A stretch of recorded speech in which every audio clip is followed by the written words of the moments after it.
The night before the storm, the village was unusually quiet. Candles glowed in windows. Wind brushed against the wooden rooftops like soft warning whispers. And in the very last house by the riverbank, a boy named Arel sat alone, sketching on scraps of paper. His little lamp flickered, something like hope, something like defiance. For years he dreamed of building a boat, not an ordinary one, but a small vessel that could cross beyond the river curve, past where villagers said the world became dangerous.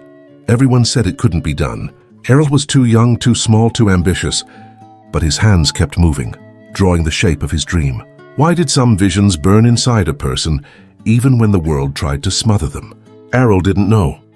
He only knew he couldn't stop. The wind howled. The river growled. And tomorrow everything would begin. The next morning, sunlight bounced off the muddy banks. Children chased chickens, fishermen repaired nets, and life carried on as it always did. Errol walked through the village, carrying bundles of wood, rope, and old metal scraps he collected from the shore. Some laughed as he passed. "Look at him," said a man near the well. "He thinks he'll build a boat worthy of the sea." "A boy trying to do a man's work," another added. Errol kept walking, though each word landed like a stone inside his chest. He wanted to build the boat not for glory, but because he felt something calling him. A quiet voice that whispered there was more to life than the same river, the same horizons, the same fear. His only supporter was his grandmother, Mira, a gentlewoman with silver hair and ocean blue eyes. She saw what others could not. "That river does not end where they think it ends," she told him. "Some hearts are meant to travel farther." Errol smiled, though his spirit was tired. People doubting him hurt more than he wanted to admit. But his grandmother placed a hand over his and said, "If you stop believing in yourself, you give them permission to be right." He didn't sleep much that night. The boat was only half done. His hands were blistered, his back ached, and even he started to wonder if everyone was right. Maybe he was foolish. Maybe dreams were for stronger people, smarter people. Not him. Still, the next morning he returned to the riverbank and kept building. Day after day, the villagers watched. Some mocked. Some whispered. Some simply waited for him to quit. But Errol didn't quit. Perhaps life was testing him. Perhaps every dream is challenged before it comes to life. One afternoon, when his boat was nearly finished, a storm rolled in without warning. Waves slapped the banks. Rain hammered the wood. The wind tore at everything he had built. Errol fought to cover the boat with tarps, but lightning split the sky and he froze in fear. Villagers watched from dry porches. "Let it go," someone shouted. "The river will eat it. You should have listened to us in the first place," another called. The storm showed no mercy. The unfinished boat broke apart, piece by piece, carried away by the flood. Errol stared as the dream he worked on for months vanished under the angry water. Something inside him collapsed. That night he locked himself in his room. He said nothing. He didn't even cry. He just sat in silence as the rain faded and the world went still. His grandmother knocked gently. "Errol, may I come in?" He didn't answer, but she entered anyway.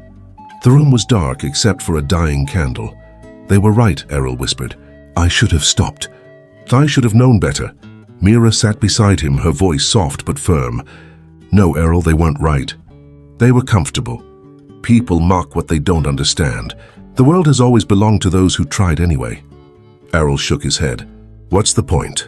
My boat is gone." She pressed his palm against his chest. "Your boat was wood and rope. But the person who built it, he's still here." He closed his eyes. His heart hurt. But her words carved a small opening inside the heaviness. The next morning, the storm was gone. The air smelled of wet earth and new beginnings. Errol walked to the riverbank expecting nothing. But lodged between the rocks was a large piece of the boat, battered but not broken. He pulled it to shore and stared. He could start again, he could rebuild, but this time, he was not the same boy. Something inside him had changed. Failure hadn't destroyed him. It had uncovered him. Errol worked silently for weeks. People watched, but he didn't hear them anymore. Their doubt was just noise, distant and unimportant. Every nail, every plank, every knot tied carried a new kind of strength. One evening, as the sun melted into gold behind the hills, the boat was finished, stronger than before. Built not from scraps alone, but from persistence, heartbreak, and stubborn faith, Errol pushed the boat into the river. Water lifted it gently. The villagers gathered, waiting for it to sink. But it didn't. It floated steady, brave, shining with possibility. "Arul," his grandmother said, "the river is yours." He stepped inside. His hands shook, but his spirit didn't. He rowed toward the curve, toward the place everyone feared. The village held its breath. When he reached the bend, sunlight spilled across a vast open lake, stretching farther than anyone imagined. It was beautiful, wide, quiet, endless. He laughed, not because he had proved them wrong, but because he had proved himself right. He turned back, shouting to the village from a distance, "There's more! The river doesn't end here." And suddenly the same people who once mocked him stood speechless, not because a boat floated, but because a boy believed years later. That village became a place where dreamers were not laughed at, but encouraged. Children built little boats. Adults tried things they had once feared. All because one boy refused to stop. Arul's name became a quiet reminder. Every dream looks impossible until someone does it anyway. So here is the whisper this story leaves behind. The voices telling you you can't are loud only when your belief is quiet. You don't need their approval. You don't need their permission. Every dream begins in the dark. But light always finds those who keep going.